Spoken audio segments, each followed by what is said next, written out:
Let's talk about one of the most painful human experiences out there, disillusionment. But, we're not just going to focus on the pain. We're going to explore how that shattering moment can actually be transformed, how it can go from a defense mechanism into a really profound source of psychological strength. I mean, we've all been there, right? Or at least we know someone who has. It's that gut punch realization where something you truly believed in, something totally fundamental to your world, just collapses. And that's exactly the feeling we need to start with, because really understanding it is the very first step.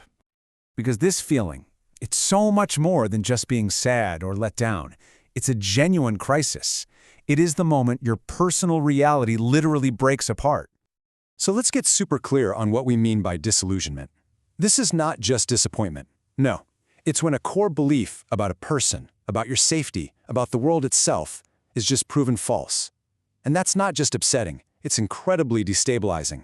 The sources actually describe it as a moment that threatens psychological disintegration. And just look at the difference here. This really frames the stakes.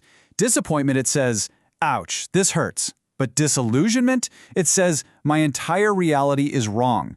One is about a specific thing that went badly. The other is about losing the very foundation you are standing on. And that is a massive, massive difference. So when you're faced with a threat that profound, what does your mind do? Well, it protects itself, automatically, instinctively. So let's take a look at how this powerful internal shield actually works. The source material offers this brilliant metaphor, pruning a bush. A painful cutback can actually lead to incredible new growth later on. But if it's done too harshly, or if it happens when we're already vulnerable, it can be utterly destructive. Disillusionment works the exact same way on our psyche. And that's precisely why our psyche throws up a shield. It's not a sign of weakness at all. It's a survival instinct. It's trying to prevent that complete disintegration. It's trying to hold things together just long enough for us to be able to handle the truth and to keep us stable when our entire world is shaking. And these shields, well, they have a name. Defense mechanisms. These are the strategies our mind uses, totally automatically, to keep a painful reality at a distance, at least for a little while. Think of them like a psychological buffer, right? A temporary wall that's built to protect something incredibly vulnerable inside. Okay, now this is where our whole understanding takes a really fascinating turn. What if these shields, these defenses, what if they weren't just meant to be torn down? What if they were actually the raw materials for building something even stronger?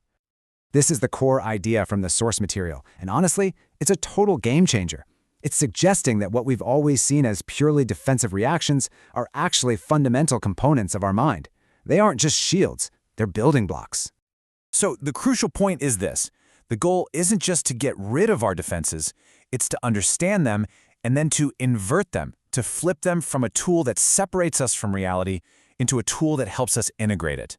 This is how we turn a defensive reaction into active, conscious growth. So what does this inversion actually look like in practice? Let's break down some common defense mechanisms and see what their powerful, integrated counterparts look like. First up, we have splitting. This is when our mind simplifies everything into all good or all bad. It's a classic defense. So what's the inversion? Nuancing. This is the ability to hold complexity, to see the gray area, and to accept that people and situations can be a mix of both good and bad. It's a move from a really fragile, rigid view to a much more resilient, flexible one. Next up, isolating emotion. You ever feel totally numb after something shocking happens? That's your mind defensively disconnecting a thought from its painful feeling. The integrated flip side is associating emotion.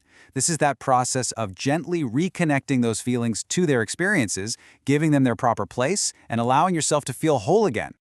Dissociation is an even more extreme defense, where we mentally just check out from an experience, creating these walls inside our own minds. Its opposite is insight, that amazing aha moment when you tear down those walls, connecting different ideas and experiences. It's that sudden feeling of wholeness, where everything just clicks into place. And finally, there's maybe the most fundamental defense of all, denial. Simply refusing to accept reality. Its inversion is the first and most crucial step in this entire process, recognition. It means allowing the truth in. It's painful, of course it is, but it's the only way to begin building a new foundation based on what's actually real. Now, beyond those direct inversions, the sources point out a few other key tools. We've already talked about recognition. Then there's humanity, a concept called ready.That in the original text, which is all about accepting imperfection, both in yourself and in other people. And finally, trust, that active, courageous process of reopening yourself to the world even after you've been hurt. Okay, so I know what you might be thinking right now. This all sounds great in theory, but how on earth do you actually do it? Especially when you're hurt and all you want to do is hide. It's absolutely the right question to ask, because this isn't like flipping a light switch. The source material is very clear that this is a difficult, delicate process. So let's explore the conditions that make this leap even possible. And here's another fantastic metaphor for you: the tortoise. A tortoise doesn't decide to come out of its shell based on willpower alone, right? It comes out when it senses the environment around it is safe. And the shift from defense to integration is exactly the same. It's not just an internal decision, it's a relational response.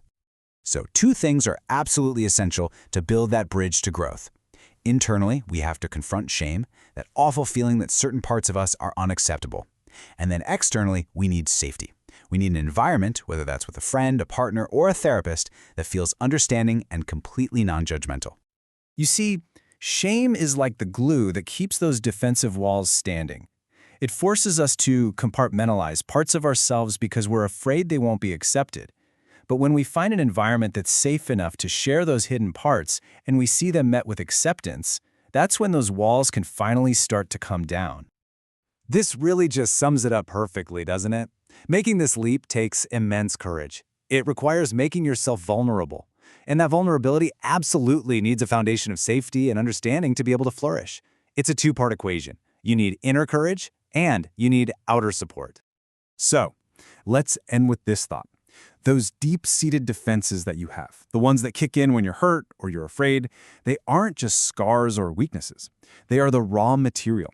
They are the building blocks for a more integrated, a more resilient, and a more whole version of you. So what if your greatest defense could actually become your greatest strength?